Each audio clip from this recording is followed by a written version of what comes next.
right, now to our next conversation. The global economy is grappling with the highest inflation in decades, with extensive inflation in the supply chain affecting companies worldwide.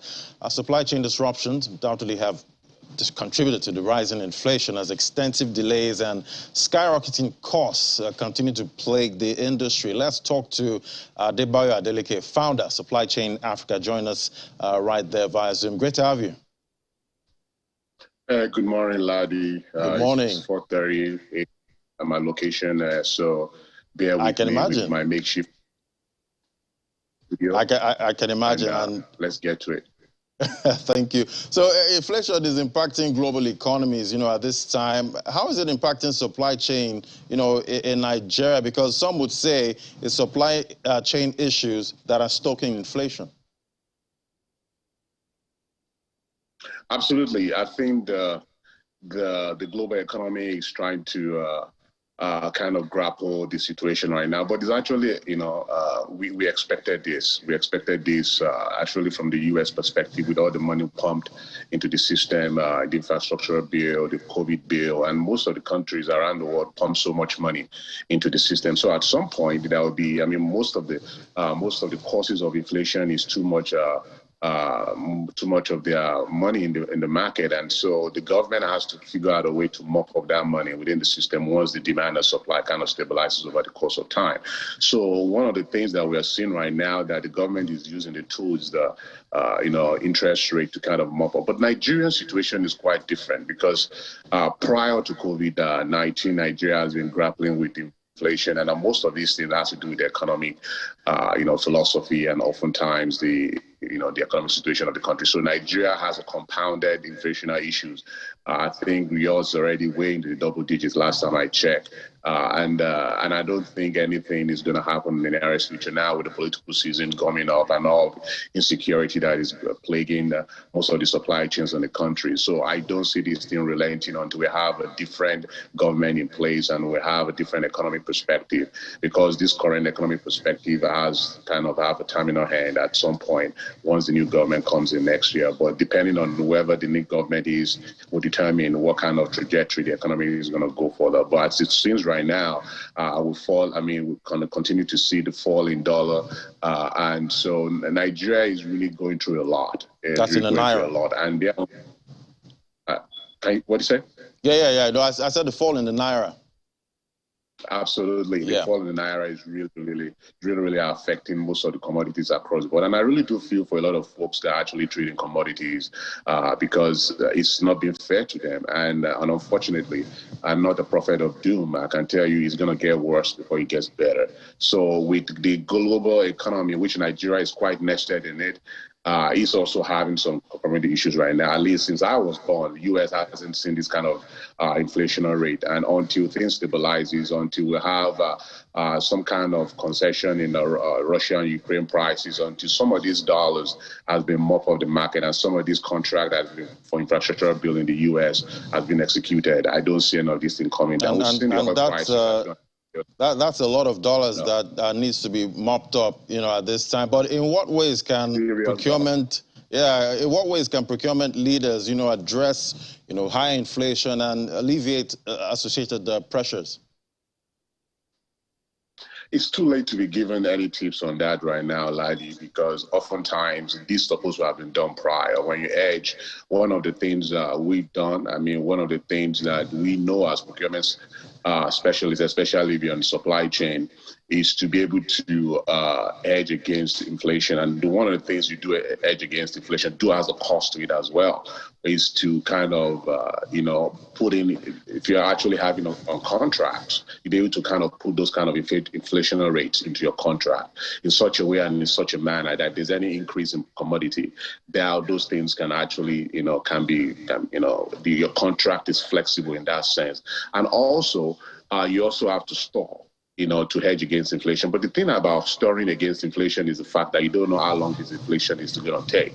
So in a sense of storage, in the sense of increasing your inventory to hedge against inflation, there is also an inventory storage inventory holding cost that comes with it as well. So that could be, so you have to look at it. Okay, what are the percentage of inflation and what I'm trying to hedge against, and also how much of the inventory holding cost, and you balance all those percentages and see if you come out in the positive or the negative side. So those are the two major ones. But as you see right now, is to continue to kind of not to hold back, especially for procurement specialists or procurement professionals, is not to buy too much material and try to just do as much as necessary to kind of make your organization stay afloat, because you don't want to buy too much right now and then inflation comes down and then you have a lot of product in price that you have to make up with it, which over time you're going to take a lot of loss.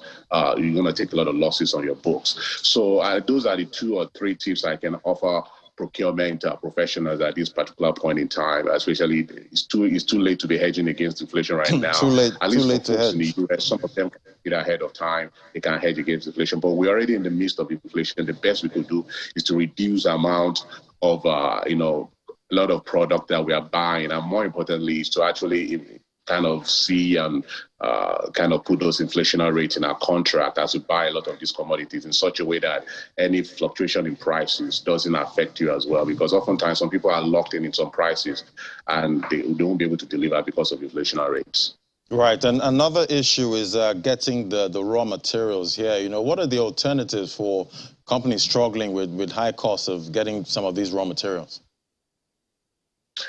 Yeah, it's and let's use Nigeria as a prime example. Nigeria is an isolated example right now because of insecurity in itself, and that is going to be huge. Price of getting raw material is going to be quadrupling, and obviously there are certain things that you can do. This particular one, you do your best to first of all, you have to actually get this material safely first. The price of getting material, especially in Nigeria, from what I checked last, has quadrupled over the course of time. 70% of the cost of every commodity that are coming out of any nation, I think Nigeria is even probably actually much, is about 80% of cost of every commodity is attributed to logistic costs. And that is huge, especially in this kind of era. So Nigeria zoned, logistical cost of a price 80%. And this can be attributed to, inflationary rates, insecurity, high security. And I think high security has attributed to 5% increase as well. So I will always encourage people in this particular situation right now, to source locally to the best of your ability, so that you can reduce the amount of cost. For the most part, it's not going to be that much, but at least you have sustaining ability to sustain, product going through your pipeline rather than having to wait. And oftentimes the waiting can come in. Did you know how much companies have suffered a lot because they couldn't get a lot of product into their pipelines to produce their raw material? So a lot of people are now going to nearshoring because getting produce has been quite difficult. We have Russian war going on. We have sub-Sahara insecurity, U.S., whatever is going on in the world, Asia, the new rule, all these trading embargoes and all these sanctions. Quite a number of headwinds there. Quite a number of headwinds. So there's so much going on in the world. So the best way you can do, and unfortunately, they're kind of, we're kind of becoming a pariah economy. A lot of people are more into regionalization right now. What we know as globalization is now coming into what we call regionalization. So that's why Africa Continental Free Trade Agreement is coming at the right time for Africa to start trading with each other, to be able to, at least some. But how is that going? How is that going at this time? At least from my foxhole to yours, there's a lot of traction. There's a lot of policy that has to be made. When you have the Africa Free Trade Agreement, as we know, is supposed to be the largest trading bloc in the world, supposed to take, the likes of the former NAFTA and EUs and whatnot. But for that to actually be executed, we need a particular, a platform, just like we have in the EU and in the US as well, a stronger platform to be able to adjudicate a lot of these issues that's going to come along the way. And I've yet to see that one out of African Union. I've been working with a lot of all these governmental parastatals, on these parastatals across African countries that are going to be working on this. And I think until we see a clear function, a clear picture of how this is going to look, it's going to be very hard to predict how this thing is going to go. For what we've seen on paper so far and how the trade is going to go, and I think is quite promising. But it's a lot to have 50 plus countries in Africa with different ideologies, different political ideologies, very economical ideologies. We are colonized by different nations and currencies too. Africa, and how these things to be able to transpire. So it's going to be very interesting from my perspective. But at least so far so good on the policy hand. We just need a body that's going to control all this, because without a body, it's going to be very difficult. Because imagine Nigeria saying, you know what, I'm going to just do my own thing. How does that affect other countries that are passing through goods and services, that are using Nigeria as a pass-through for their movement of goods and services? Because we have a lot of landlocked countries in Africa where they have to use some kind of ports, especially in Nigeria, to pass through those things. So all these things has to be fine-tuned and has to so much to actually factor in, and there are also currency issues too, for the bloc. But some professionals have talked, that said organizations, responding to high inflation by actually increasing their supply chain resilience. And I'm wondering, how do you do that? So when you increase your supply chain resilience, so resiliency and risk management are two-sided coin. So for you to understand supply chain resiliency and supply chain risk management, you have to have one in the boat. So for you to understand supply chain risk management, so once you understand resilience, you have to understand your supply chain risk management. So let me kind of answer that question from the perspective of supply chain risk management. So when you talk about resiliency, you can only be resilient if you can actually manage your risk. So what they're actually referring to is increasing supply chain resiliency into understanding what your risk factors are. So over the time, supply chain, this is my area of specialization, so I can talk all day on this. So When you're talking about supply chain risk management, it is about understanding the risk, understanding the probability and the impact of those risks on it. So in this part of the situation, as we continue to see, a lot of things that we don't see as risks over the course of time, really traditional risk factoring in different businesses have changed over the course of time. A tweet from a customer these days can be a huge risk within your business. So understanding this, and for you to understand the risk, you have to understand the vulnerability within your supply chains. And that is what a lot of people are actually talking about when they say increasing those kind of supply chain resiliency, is understanding those vulnerabilities. You understand those vulnerabilities, then you can prepare ahead of it. So for example, this issue of when we went through COVID, we knew ahead of time inflation is coming, recession is coming along the way. So what do we do when we're able to have the visibility across different supply chains, either local or global? We'll be able to hedge against those risks. And that's what they mean by having a supply chain resilience, is by looking at those vulnerabilities and those critical points along your supply chain. And that has been very difficult over the course of time. So with the use of technology, you can actually have a clear view across your supply chain. You know who is supporting who and on the line.